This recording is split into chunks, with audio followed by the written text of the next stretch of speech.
So, welcome to the Rebel Entrepreneur podcast. This is a coaching episode. We are back doing coaching episodes, and I'm very excited about this one because I have two people with me.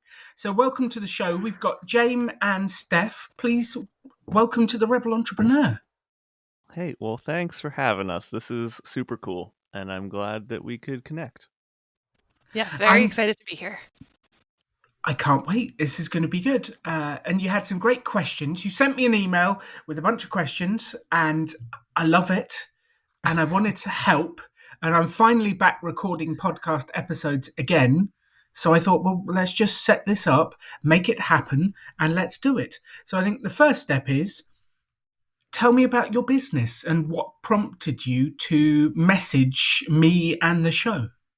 Sure. I own a company called Two Crow Collective. Formerly, we were called Dirty Bourbon Clothing. We actually just changed the name on May 1st. So this is a very fresh thing. It is May 7th as of recording this episode. So it's pretty fresh, open wound. We make clothing for friends with chronic mental and invisible illnesses that we base specifically on our community's symptoms and not the diseases themselves. It's a way for us to commiserate with each other. So somebody who has, let's say, cancer can have some sort of experience that is similar to somebody with Crohn's disease or Ehlers-Danlos syndrome or whatever. So the whole goal of our company is to advocate for our, small community through commiseration in symptoms. And it's been a very weird, wild entrepreneurial ride. Let's just put it that way. I decided to email you because of you. Listening to one of your podcast episodes, I learned to just ask. It never hurts to just ask, and you never know. And probably a lot of rejection, but here I am talking to you today, so that's obviously it wasn't a rejection. So that's really cool. I felt like we were at a very weird point in our business where we were just plateauing. And that was kind of the main goal, was to see what would Alan do next, what could we do as a business to go just one extra little step in the right direction to just flourish and blossom. So that's kind of where we're at. I love that. And I love that you asked, because you are right. You never know. And to everyone who's emailed me that it didn't happen yet, it still might. You never know. But I wasn't recording for 5 months, so things didn't happen. And sometimes it's not about you and rejecting the person. It's about the other side. They're just not in the right place. They're not doing the right thing. They're busy with other stuff. Who knows what it is? And sometimes it works, sometimes it doesn't. And it's interesting that we, as the person asking, see it as rejection if we don't get replied to or we get a no. But sometimes it's nothing about the actual request. It's about the other person's things that are going on. So I love that you just asked. I love that you got that from the podcast. And to everyone else who's listening, please just keep asking. Not necessarily me, but everyone. Keep asking. We reached out to quite a few people in that same time frame, and it actually blossomed into a few different things. We've never done paid advertising before. And I reached out to a paid advertiser, and he fell in love with the company, and he understands what we're trying to accomplish. And that was something I never thought would happen. I didn't think somebody who is very technologically based would see our business and be like, I get it. I'm going to do it. We're going to do it. So that was cool to make that move as well, in the same little time period that I emailed you. So it's kind of, a lot's happened in a very short amount of time, but also, there's still a lot of hurdles that we have to overcome.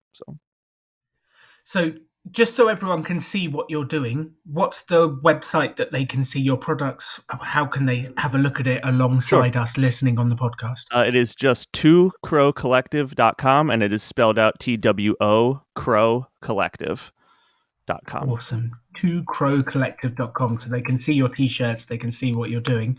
So in the business, and this is kind of standard, this always happens, we've reached a plateau, and it happened in my business many times. It happens with lots of people. You do so much, and then you reach a plateau, and you're kind of like, okay, I'm doing this stuff. Nothing is moving us to the next stage. What do we do now? So, what does that plateau look like for you? Are you happy with the way the business is? Is it like Yeah, not doing? I am happy with where it's at. I will preface, I'm one of those rare cases where COVID hit, I started throwing my t-shirt designs up on a website and selling them, and it worked. I went on TikTok. I guess I fall between the lines of an influencer and a business, and I need to make sure that I don't veer too far into each one, I guess.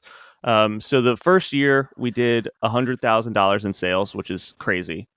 Wow! Um, yeah, thank you Congratulations! so much. I didn't know how to spend the money correctly, and that was my downfall. I learned. Um, but I bought a whole lot of inventory and then didn't sell it. And that was a big thing that was a struggle for us for a while.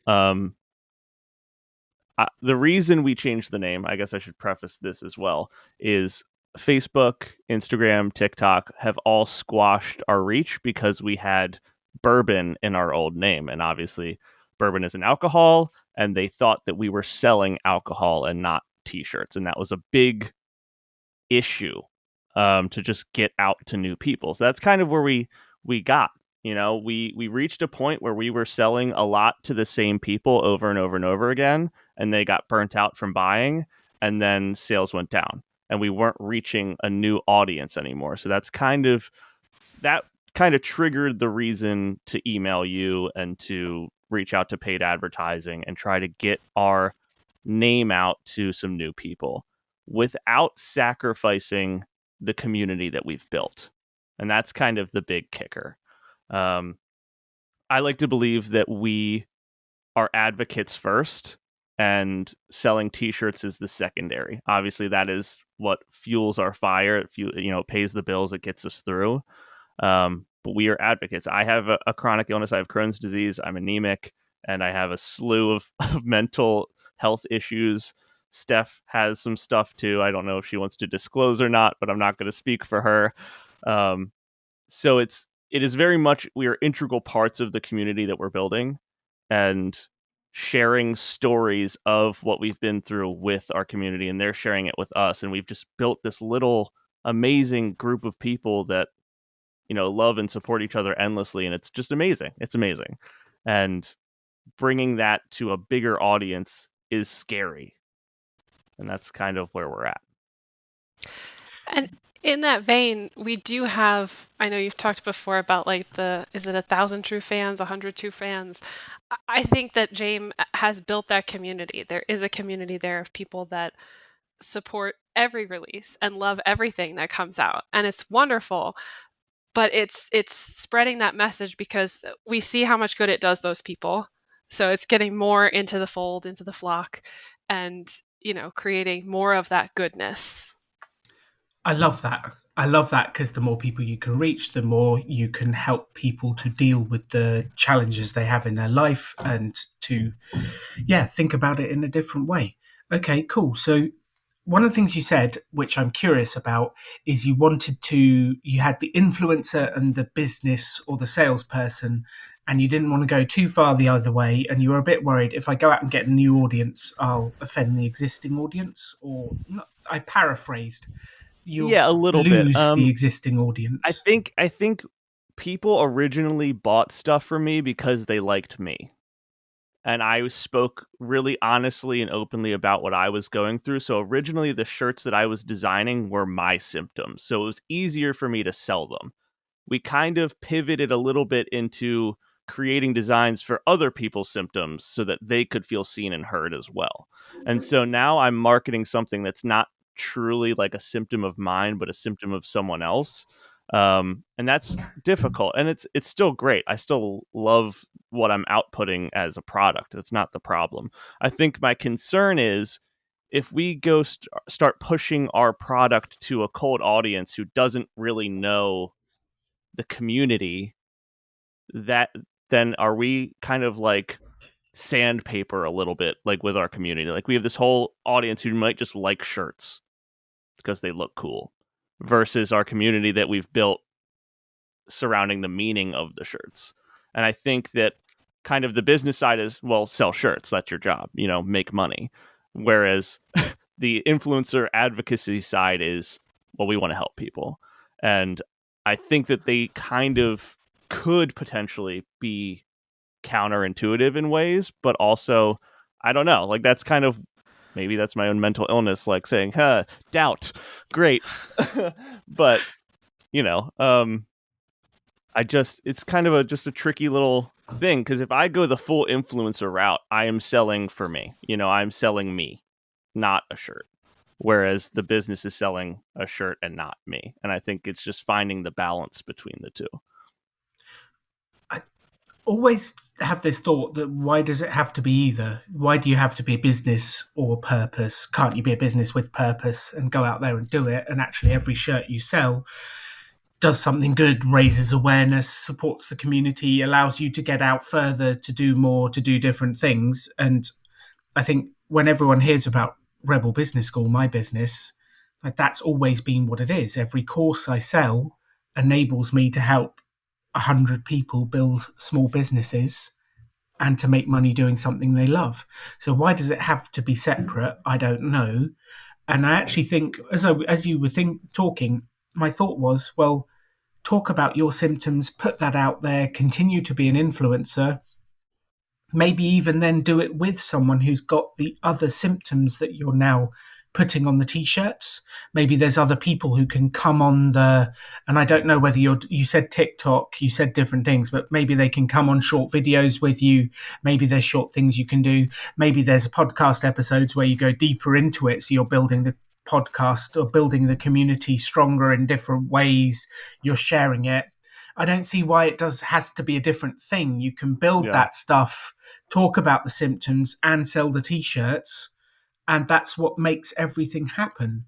So I guess my feeling is, why does it have to be separate? Let's just charge out into the world and tell them about what's going on, find people to do it with, and sell some t-shirts along the way and have some fun, make some money, change the world a little bit.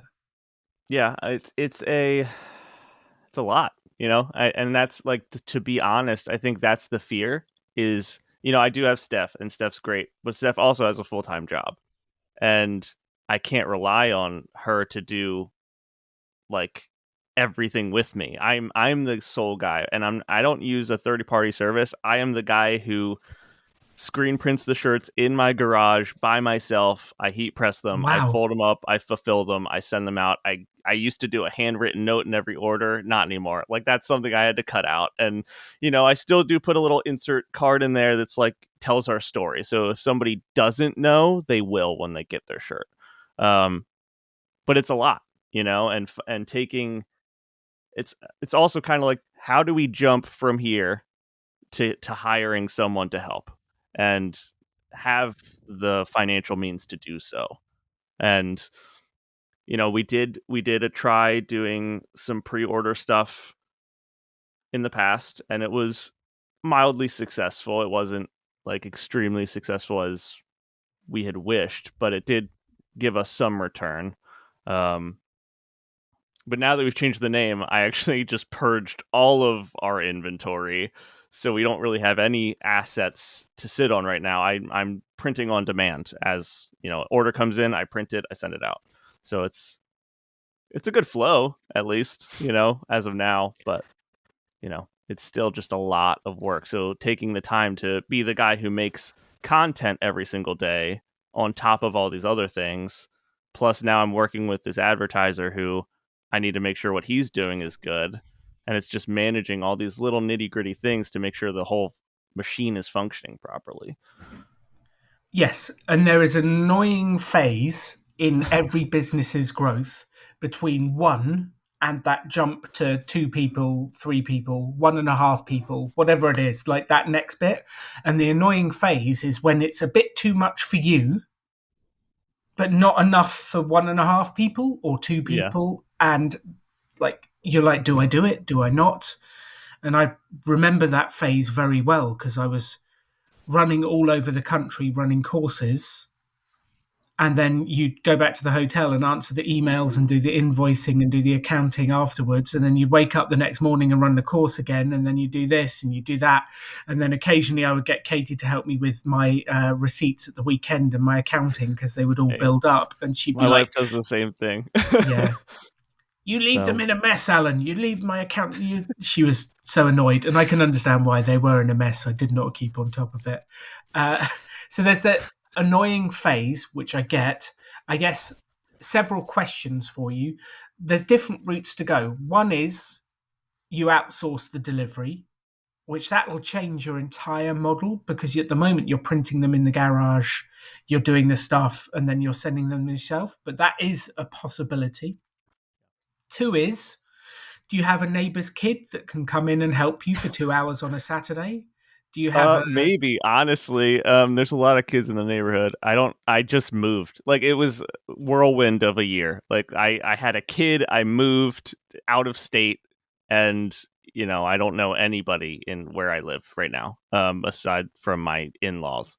Um God, it's crazy over here.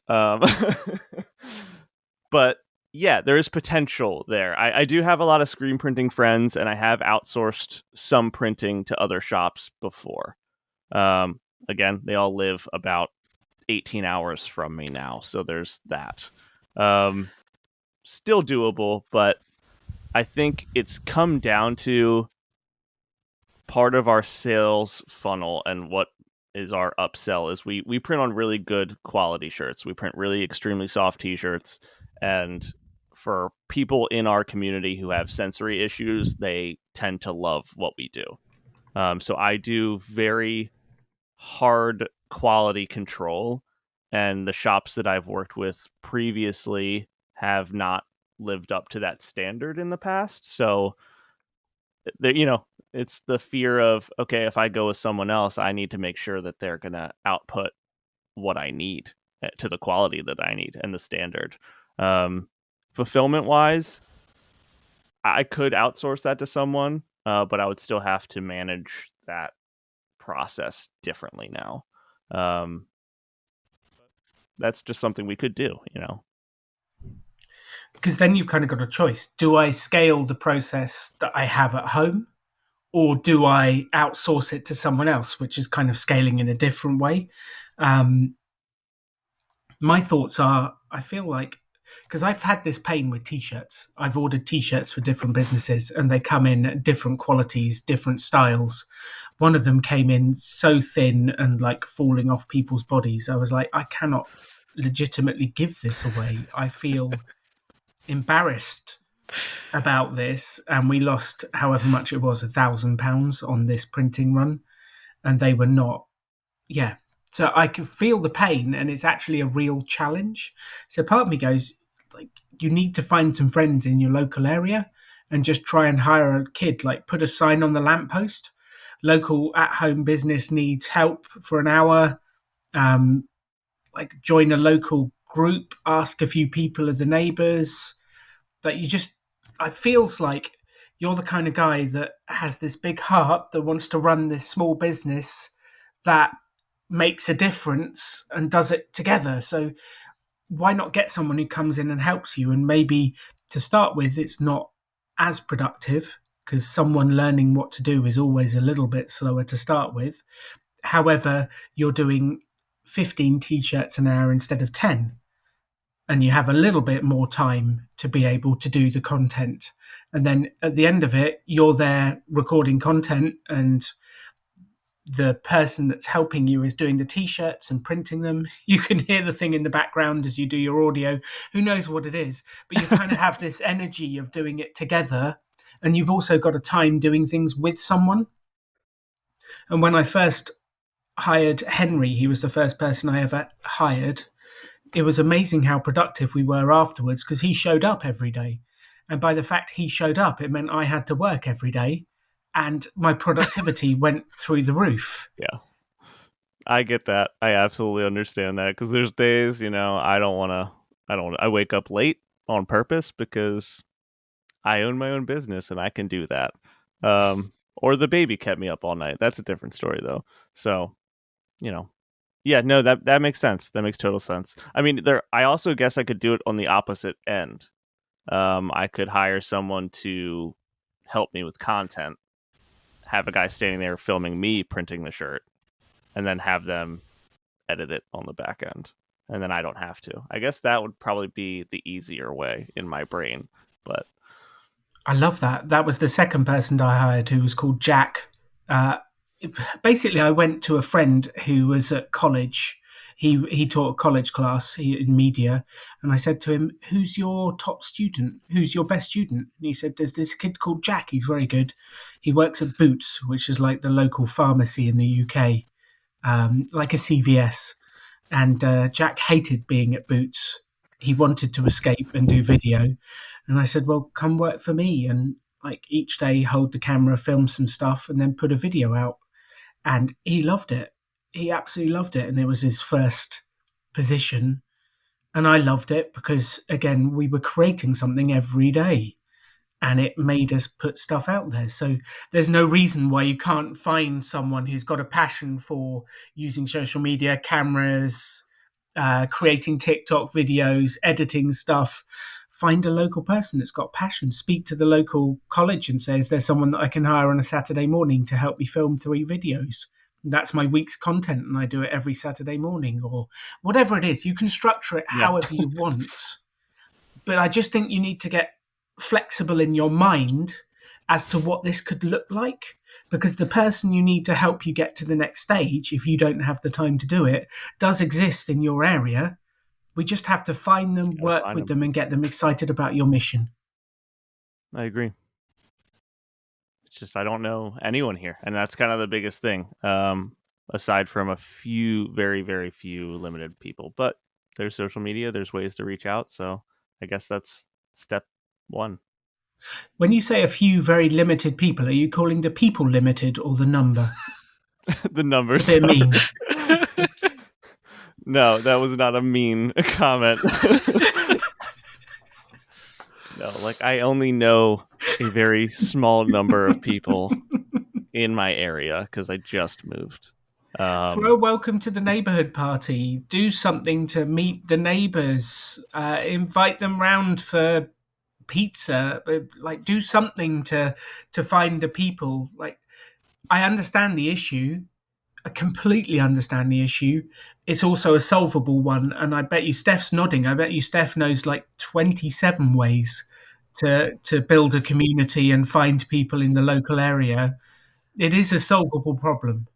It I is. don't know if I know the ways, but I know that if anybody could do it, that James could because he's that kind of person. I also think it's worth mentioning that we have also tried to outsource the photography of like individual products.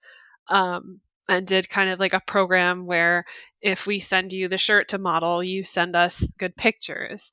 And I think, that worked really well. We did the name change and things kind of fell through, but that's another source of, one more thing that you don't have to do. So, and it's nice because we have the whole world because of social media and the internet. Um, but yeah, you've got the wheels turning of different ways that we could outsource different pieces of it.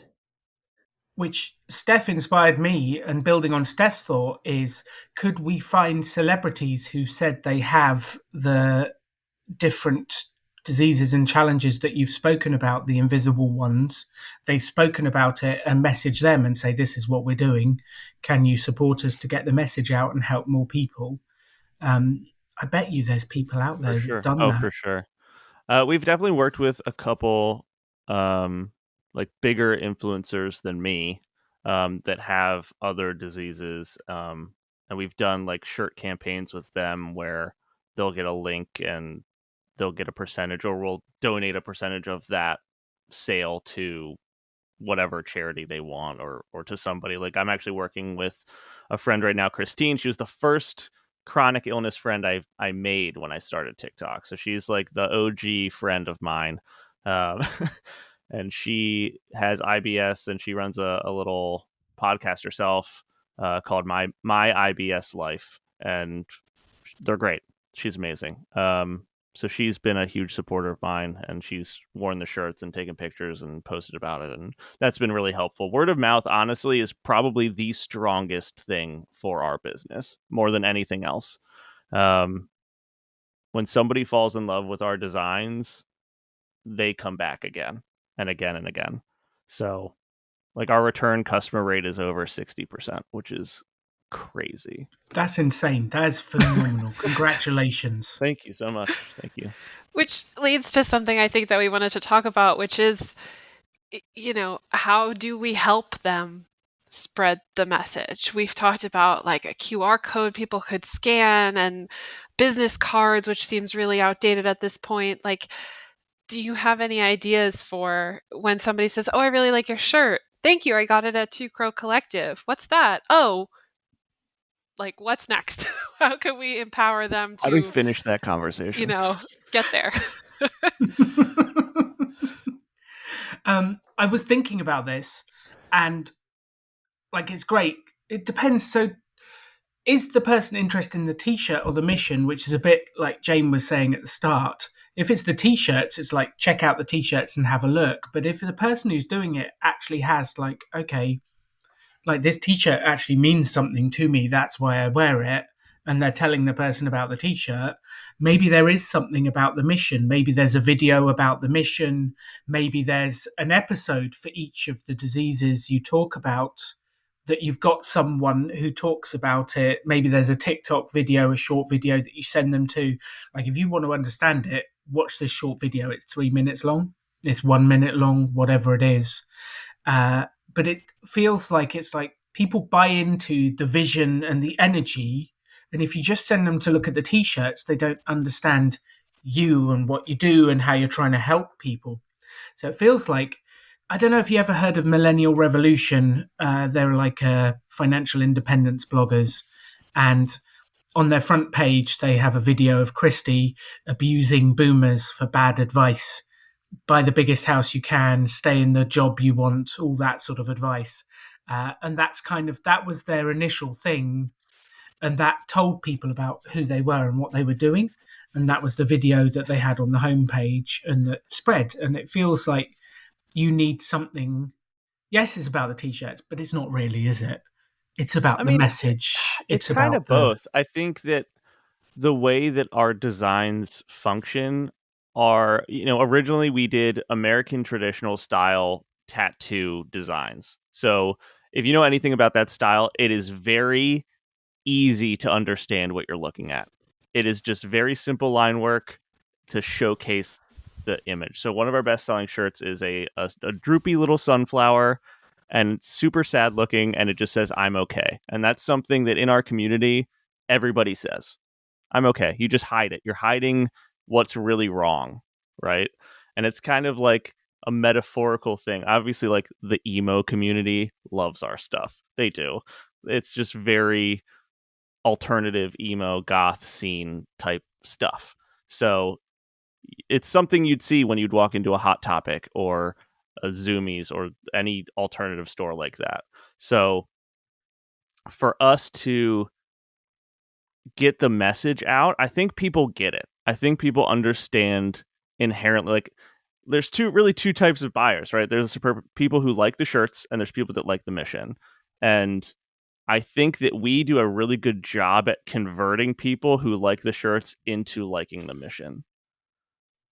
And it is a post-sell thing. It is when you get that card in the mail and I explain my story and why I do what I do, they're like, oh, I get it. And then they come back and buy more. And that's great. It's perfect. I couldn't ask for a better customer, like that's what we want. And I guess it's like, how do we get them so hype up that they are telling the mission versus just, hey, I got the shirt at Two Crow Collective. Well, you've kind of got two ways after that.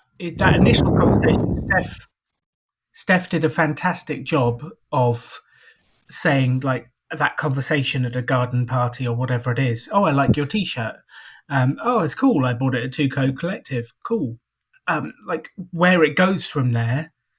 And you can help your customers to work out where to go from there and what to say. and you can do videos about this. You can send them a mailer about this.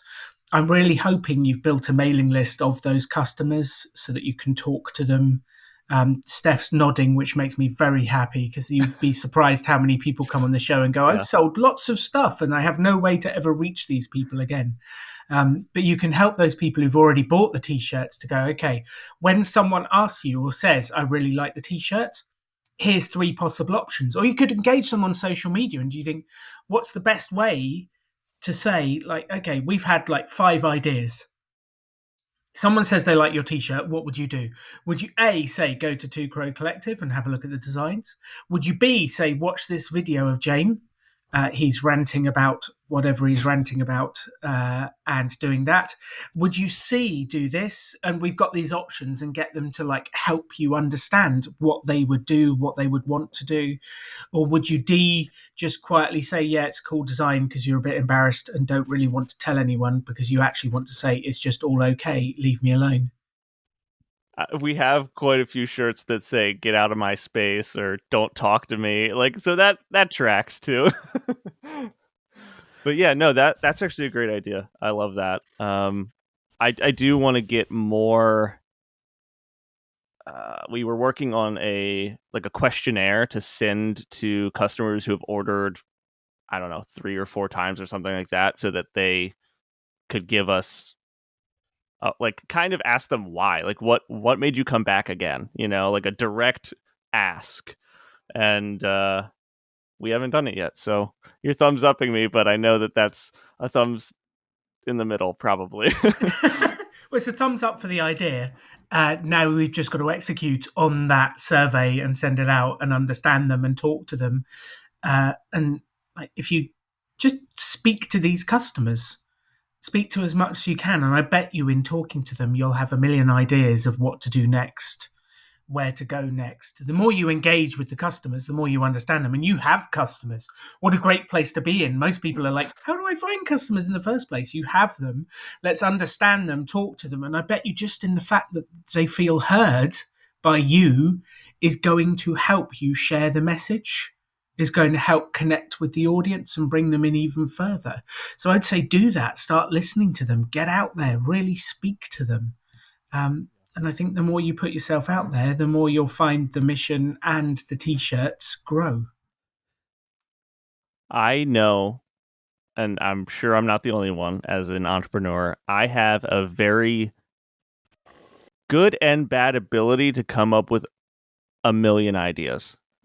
That's just who we are. And I believe that there is a magic to being an entrepreneur, in the way that there is a magic to, a child's imagination.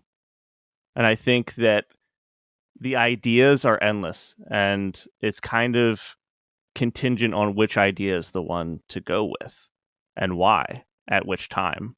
And I think that's something I struggled with last year. We just entered our 3rd year. So last year was, we didn't make as many sales, but I was trying out a lot more stuff, I think. And, I was super hype after our first year. And then I tried all these ideas, and some flopped, some didn't. And, it wasn't as good of a year. And I think I need to kind of just get really good at doing the one thing really, really, really well. And then start to okay, let's test this. Let's test this. Let's test this. Whereas I wanted to do everything all at once. So I don't know anyone else who wants to do that either. I'm like, let me add it all now. Yeah. So I think a couple of thoughts. Number one is having an ideas space, whether it's a OneNote, whether it's a book, whether it's post-it notes, doesn't really matter, but put all the ideas on the wall and then go, what's the one thing I actually need to focus on at the moment? Because this is my challenge. At the moment, Katie and I are focusing on writing a book. But every day it's like, oh, we could write an article on this, and we could do this, and we could do that, and we could do this. And then you get distracted and you never make progress on the one thing that's going to really move the needle in what you want to do. And I think it's about having a place to park those ideas, because they're good ideas and you'll come back to them. but you cannot do everything at once. You can do everything, just not at once. You're relatively young, I think. Like I'm 31. I'm definitely not going to guess. 31, perfect. So you have many, many, many years left to do this. Like you have time. We just need to pick the one or two things that you're really going to focus on for this next 3 months. Do those, and then we'll pick something new for the next 3 months, or maybe we'll pick the same thing and we'll keep going. That was always the thing for Simon and I. Is every year we like have a yearly meeting and go, okay, so we've done a year of running pop-up business school that's now Rebel Business School. Do we still want to do this? Like, is this what we want to do? Look at all these other shiny things. Do we still want to do this? There's shiny options. And then we go through all the shiny options and we go, no, the thing we really need to do is Rebel Business School. That's what we really need to do. And we refocused again. But I think people don't give themselves that opportunity every 3, 6, 12 months to go, okay, what are all the options? It's almost like they've decided once and they should stick with it forever. Don't re-choose, refocus. Use that time to have a look and go, okay, where am I going to focus? What are the things I'm going to do? Maybe Steph would write down, I noticed she's taking notes, which I love. Maybe Steph would write down the 3 things you're committing to do for the next 3 months. And then, like, every time you get distracted, just go, let's just focus. Are we done on these 3 yet? That's her job, so that makes sense. That is what I do. It feels like herding cats sometimes, but yeah. It's good you have though, and complementary skills. sometimes he really does sell me on an idea, and I'm like, well, let's do that. So Yeah, when she hears me say, okay, hear me out, That's it's the game phrase. over. Like, it's just too much, That's the one. too many new things. But I love that idea. I love that we park them somewhere, and I think we've tried and intermittently we've been like, okay, let's put that on a someday maybe list and like focus on these things, but we there's so much to do that has to be done every day that, like, how are we ever going to get to someday maybe? And if the bigger question is how do we grow cold outreach, then we might need to do 3 different things to get there. So it's just kind of working through that. But I love that idea of parking it all, doing the brainstorming session. We do your yes and technique, and then we park a lot of it and we pick the things to focus on. And we'll keep doing that, but we'll do it better. And you might get to one of those things on the someday maybe list each 3 months. And you like, okay, like James goes, I've got some time today. And he goes to the wall with all the post-it notes on and goes, what's excited about? And then looks at Steph and goes, hear me out. We've got an hour today. I reckon we can do this one. But there's always time to do a little bit of it in the mix. And you should have a little bit of the random crazy stuff that you go, this might actually be madness, but let's have a go. But it's that balance of, like Simon and I always talk about the engine of the business. And the engine of Rebel Business School is selling courses, running courses, helping people start businesses. That's how we make our money. That's how it works. And the engine has to run well. And then once the engine is running well, we've got some time to do some crazy stuff out the window, to do some mad things, to like do these videos, create this, speak to this person about this, run a project over here. But if the engine's not running well, we have to go back to tuning the engine, to making sure the engine of the business is working well. Are we producing the content that drives the traffic, that connects with people, helps the mission? Are we producing the t-shirts? Is that running well? Have we hired a local neighbor and that engine piece is tuned? Like, does this engine work? And the smoother your engine runs and works, the more space you have to be able to do the other stuff and to build on top of it. But I think so many of us, because we get excited, want to do the crazy stuff before we've got the engine running smoothly. And the engine will always need tweaking. It will always need servicing. It will always need a bit of work. But does that make sense? Like, we've got to get your engine purring like a Ferrari. I don't know. Maybe I'm stretching this analogy now.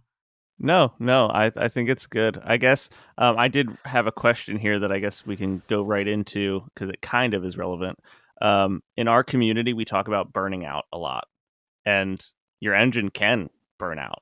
So what would you do if you are taking on too much as an entrepreneur and getting to that point of like doing way too much that you kind of don't want to do anything. You have to go back to, what do I actually like? What's the key things that I need to do to make the engine work? And then how do I create a bit more space by saying no to things so that I have the time to look after myself? Because if you don't look after yourself, no one else is going to. And actually, your job, James, is to look after you for Steph. And Steph's job is to look after herself for you. And if you both look after yourself, you both have energy, you both have time and space. What's going on over there, Steph? Steph put her hand on her chest, took a deep breath in. You should just talk to chronic illness survivors, honestly, because that was like, that's it. Yeah. That's it. That's what we advocate, and the thing is, there's no difference in my mind between, honestly, running your body is running a business in the chronic illness community. And so at many times in my life, I've run more than one business, in that way. So that's cool. That it feels good to hear someone say that out loud. Well, I think even if you're like quote unquote normal, because I'm hesitant to say that I'm normal, but like even if you're normal, you need to look after your sleep, you need to look after your diet, you need to look after your exercise. And if you haven't got those fundamental pieces right, you do get tired, you do get burnt out, you do get grumpy. It affects my mood. If I haven't slept well, if I haven't looked after myself well, I'm a bit crabby and it doesn't help Katie, the people around me. It doesn't help me do my business. Then I just get grumpy on podcasts and go, just sell something and leave me alone. Or whatever it is. I'm not the rebel entrepreneur. I'm the grumpy entrepreneur. But it's like, I think for all of us, we have to look after our engine ourselves so that we have the space to be able to do it. And yeah, I think it's important for all of us. I don't care who it is. And I'd love you to look after you so that you have energy to do this, to support other people. And if I don't look after me, I don't have energy to do a podcast and to run courses and to do the Rebel Finance School and to look after other people. There's not enough of me to go round if I don't look after myself. For sure. Completely agree. Will you look after yourself for me? Yes.